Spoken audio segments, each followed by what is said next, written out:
Assalamualaikum warahmatullahi wabarakatuh. Kami dari kelompok 2 ingin mempresentasikan hasil dari materi kami yang telah kami buat, yaitu yang berjudul Sejarah Perkembangan Ejaan Bahasa Indonesia. Pertama-tama, yang saya hormati selaku dosen pengajar Pembinaan dan Pengembangan Bahasa Indonesia, yaitu Ibu Sri Mulyani, serta teman-teman yang saya sayangi dan saya banggakan. Sebelum kita memasuki materi yang pertama, izinkan saya dan kelompok kami untuk memperkenalkan terlebih dahulu. Yang pertama ada saya, Muhammad Alfian Kamil, sebagai moderator pembukaan diri materi ini sekaligus mengatur jalan diskusi. Yang kedua ada Raihan Bayhaqi sebagai pembaca materi, dan yang ketiga ada Gilang Ramadan sebagai pembaca materi, dan yang terakhir ada Putri Rabiah sebagai pembaca materi juga sekaligus penutup dari penjelasan materi ini.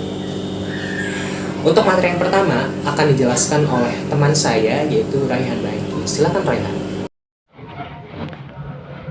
Assalamualaikum warahmatullahi wabarakatuh. Nama saya Raihan Bayhaqi dengan nomor pokok mahasiswa 2020 2150 0091. Saya akan menjelaskan pengertian sejarah perkembangan ejaan bahasa Indonesia. Ejaan merupakan penggambaran lambang bunyi dan interrelasi antar lambang dalam suatu bahasa. Ejaan ditinjau dari dua segi, yakni segi khusus dan segi umum. Segi khusus yaitu ejaan yang berbunyi dengan huruf, baik huruf dengan huruf maupun kata dengan kalimat. Sedangkan untuk secara umumnya, ejaan yaitu yang mengatur ketentuan bunyi bahasa. Secara praktis, ejaan berfungsi sebagai membantu pemahaman pembaca dalam membaca informasi yang tertulis. Maksud dari ejaan adalah hal yang mencakup penulisan terhadap huruf, kata, akronim, lambang dan bilangan, serta penggunaan tanda baca. Pembakuan dalam ejaan sangatlah penting karena dapat digunakan dalam kosakata dan peristilahan, serta menyaring masuknya bahasa lain ke dalam bahasa Indonesia. Materi selanjutnya akan disampaikan oleh teman saya, yaitu Gilang Ramadan. Assalamualaikum warahmatullahi wabarakatuh. Saya Gilang Ramadan ingin melanjutkan materi dari teman saya, perkembangan ejaan di Indonesia. 1. Ejaan Van Ophusen. Pada tahun 1900, Van Ophusen mendapat perintah untuk merancang ejaan bahasa Melayu dengan huruf Latin guna pengajaran. Sebab sekolah yang satu dengan yang lainnya menggunakan ejaan yang berlainan. Van Ophusen berusaha untuk mencapai kesatuan di dalam berbagai sistem dari bermacam-macam ejaan yang ditemuinya di setiap sekolah. Kesulitan yang dihadapi adalah ketika pemulangan sejumlah bunyi bahasa Arab, sehingga harus mengikuti ejaan yang berlaku menurut peraturan bahasa Arab. Van Ophusen bersama dengan Engku Nawawi yang bergelar Sultan Makmur ini dan Muhammad Taib Sultan Ibrahim menyusun ejaan baru untuk mengganti ejaan bahasa Melayu di tahun 1986. Dan ejaannya dikenal dengan nama ejaan Van Ophusen. Ada beberapa hal yang menonjol di ejaan Van Ophusen ini. Yang pertama itu huruf Y diganti dengan huruf J, huruf U ditulis atau diganti dengan huruf OE, dan huruf C yang ditulis atau diganti dengan huruf TJ. Sekian materi yang saya bawakan, selanjutnya akan dilanjutkan oleh teman saya. Untuk materi selanjutnya di sini saya akan menjelaskan tentang perkembangan ejaan di Indonesia. Jadi perkembangan ejaan di Indonesia ini ada 3, yaitu yang pertama ada ejaan Republik, yang kedua ada ejaan Melindo, yang ketiga ada ejaan yang disempurnakan atau EYD. Nah, di sini saya akan menjelaskan ejaan Republik dulu. Ejaan Republik ini adalah dari Suwandi atau kita sebut Profesor Insinyur RM Suwandi.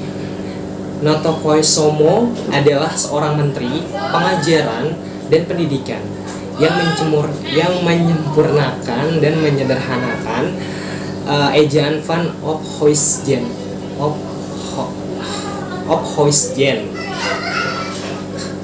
Ia menyusun ejaan Republik ini pada tahun 1947.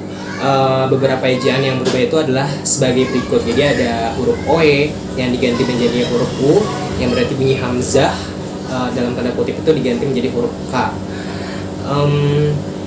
Dan tanda trema yang dihilangkan dalam ejaan itu Republik Indonesia. Yang kedua ada ejaan Melindo. Kata Melindo itu merupakan akronim dari Melayu Indonesia.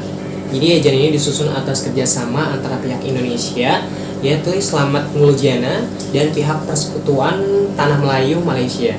Jadi dalam konsepnya ini, ejaan Melindo ini tidak jauh dengan ejaan pembaharuan ya.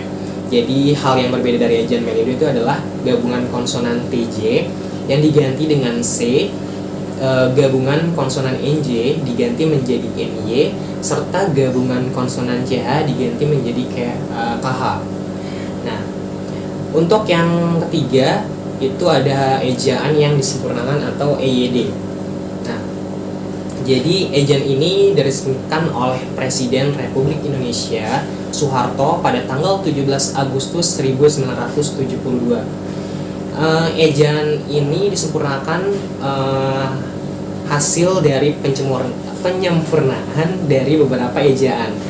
Yaitu yang sebelumnya itu adalah ejaan yang disempurnakan, perubahannya seperti DJ, TJ, NJ, CH menjadi I, J, C, NY, dan KH.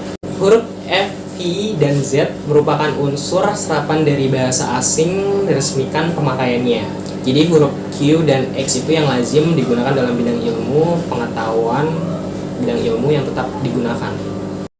Assalamualaikum warahmatullahi wabarakatuh. Saya Putri Rabiah dengan NPM 2020121500005. Di sini saya akan membacakan materi yang sebelumnya dijelaskan oleh teman saya Fian. Pedoman Umum Ejaan Bahasa Indonesia atau yang disebut dengan PUEBI. Pedoman Umum Ejaan Bahasa Indonesia atau PUEBI 1 ditetapkan pada tanggal 20 November 2015 oleh Menteri Pendidikan dan Kebudayaan Indonesia. Penetapan tersebut memberikan arti bahwa ejaan yang disempurnakan atau EYD sudah tidak berlaku untuk dijadikan pedoman penulisan. Perubahan ini bukan berarti mengubah seluruh isi dari EYD. Adapun perbedaannya ialah penambahan huruf vokal diftong. Di EYD hanya ada 3 diftong, yaitu I, AU, dan AU. Penulisan huruf kapital pada EYD digunakan dalam nama, penulisan nama orang, dan tidak nama julukan. Penulisan huruf tebal tidak dapat dipakai dalam cetakan untuk menegaskan atau mengkhususkan huruf, bagian kata, atau kelompok kata. Penggunaan partikel pun pada EYD dituliskan terpisah, kecuali yang sudah lazim digunakan, maka penulisan ditulis rangkai. Sekian presentasi dari kelompok kami, kurang lebihnya mohon maaf. Wassalamualaikum warahmatullahi wabarakatuh.